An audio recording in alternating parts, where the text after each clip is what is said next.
Bolívar es el héroe de héroes.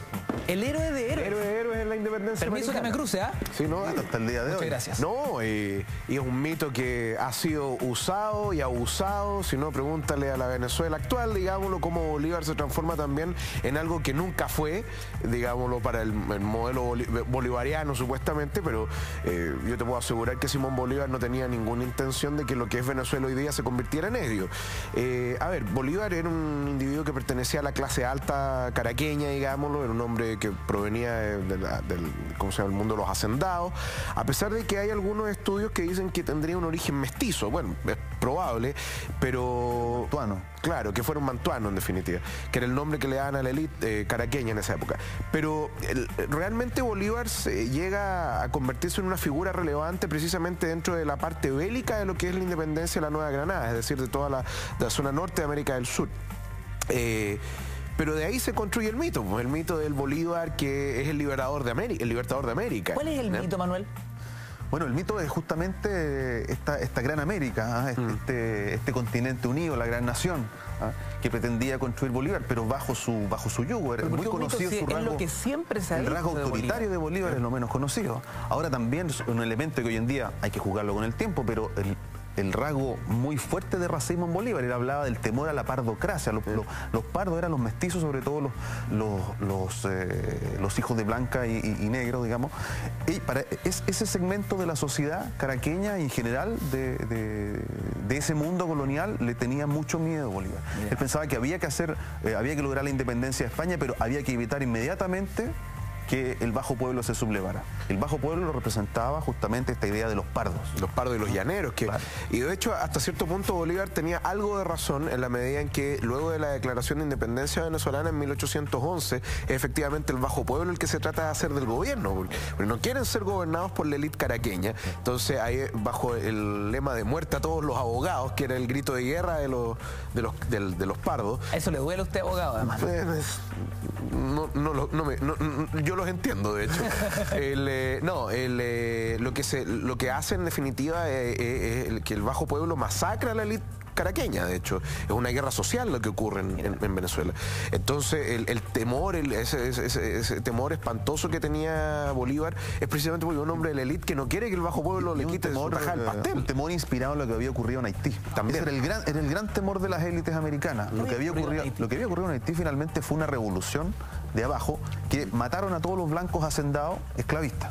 Y escribieron a los mulatos, la declaración de independencia en la piel de un blanco. Claro. Wow. Los negros, liderados por un negro que viene de Francia, un teniente coronel. Toussaint Louverture. O sea, Bolívar con este antecedente estaba con... El primer país independiente de América Latina es Haití, siempre olvidado. El primer país de América Latina en independizarse es Haití. Por eso lo que uno podría decir cuando enseñan en el colegio la influencia de la Revolución Francesa, la única influencia que tuvo la tuvo en Haití, donde se repitió la muerte de la aristocracia, y luego de eso en toda América Latina, en la actual América Latina, lo que se constituye un movimiento antirrevolución francesa. Cuando el profesor Villalobos dice se aprendió de la libertad y la democracia, no, ¿falso? Esto es totalmente falso. Él sabe que es falso. Y sabe que es falso porque no por casualidad llamamos a la primera república oligárquica. Esa es una contradicción en sí, ¿no? Y de qué manera, ustedes lo han visto en otros programas aquí mismo y en cualquier libro, ¿no? Se constituye una oligarquía férrea en torno a Portales. Nunca hay que olvidar, y esto es lo que uno recuerda desde la nueva historia, que Portales es el que instala los presidios ambulantes en Santiago, que es durante esa república que se funda la primera cárcel en Santiago, una cárcel en forma. Hay que leer los trabajos de Marco Antonio León sobre el sistema carcelario. Hay que leer la nueva historia para saber que esto no son detalles, ni anécdotas, ni pequeños eventos. Es la configuración de un sistema social y político dirigido a controlar justamente ese bajo pueblo que Simón Bolívar temía tanto y que tenía la forma en Venezuela de los llaneros, de los caudillos regionales, que levantaban a las... Lo que pasa con el propio San Martín. Un ejército de leva. Se sabe poco, claro, de San Martín. San Martín, cómo se sublevan los negros en Perú para sumarse a la empresa de San Martín. Porque esos negros en Perú que están sometidos a la aristocracia limeña, buscan en el ejército de San Martín el instrumento que los va a liberar.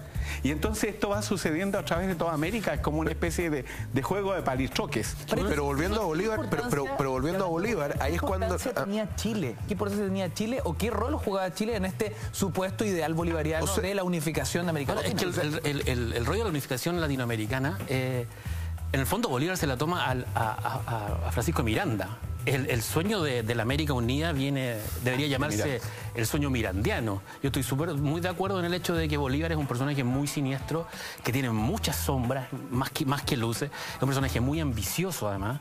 Un personaje que... En Europa ya pensaba cómo iba a ser. Y de hecho, Miranda, que de alguna manera es como el Obi-Wan Kenobi, ¿no? De todos estos jóvenes, de todos estos jóvenes caudillistas, los educa a todos en Londres, los O'Higgins, todos. por ejemplo. O'Higgins, o sea, mira, la relación casi es la relación del padre que no tuvo. Que tenía con Miranda, pero también tuvo una relación muy especial con Bolívar. Y finalmente Bolívar lo termina traicionando. Él lo entrega. ¿Cuándo es el proceso como de la reconquista?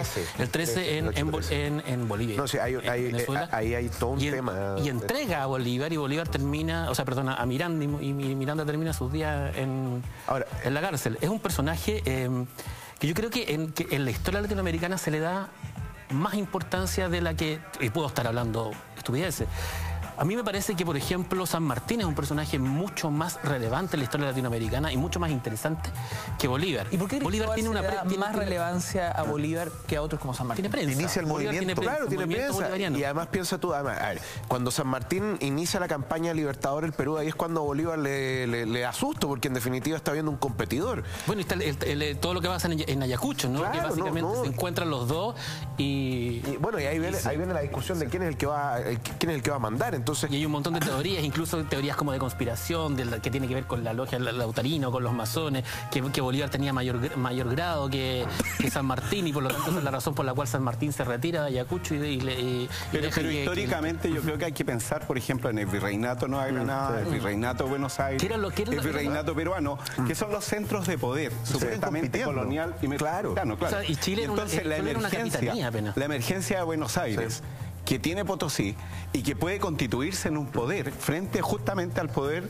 del Virreinato de Nueva Granada, es lo que hace oponerse a estos sujetos, desde la riqueza y desde el poder. Pero como ustedes bien señalan, no hay que olvidarse, ¿cierto?, de Santander, de Páez, de los grandes caudillos y caudillos al estilo Sucre, más clásico, Sucre, ¿no?, que surgen en Bolivia, en Venezuela, o en lo que es Venezuela y la Gran Colombia, como la llamaron en algún momento. Entonces, yo creo que aquí hay una oposición de centros de poder. Y ahí es donde fallamos los historiadores de ver, por ejemplo, la disputa que tiene Nueva Granada y Buenos Aires por capturar lo que es Lima, por capturar el virreinato peruano. Llega primero, es una carrera. Pero yo creo que hay un espejo que hoy día uno lo puede ver en todo lo que es la geopolítica de América Latina, ¿no? De alguna manera el choque entre el norte de Sudamérica y el sur lo representa muy bien este encuentro entre Bolívar y San Martín, claro. y Bolívar. Y hoy día lo podemos ver en el día a día, ¿no?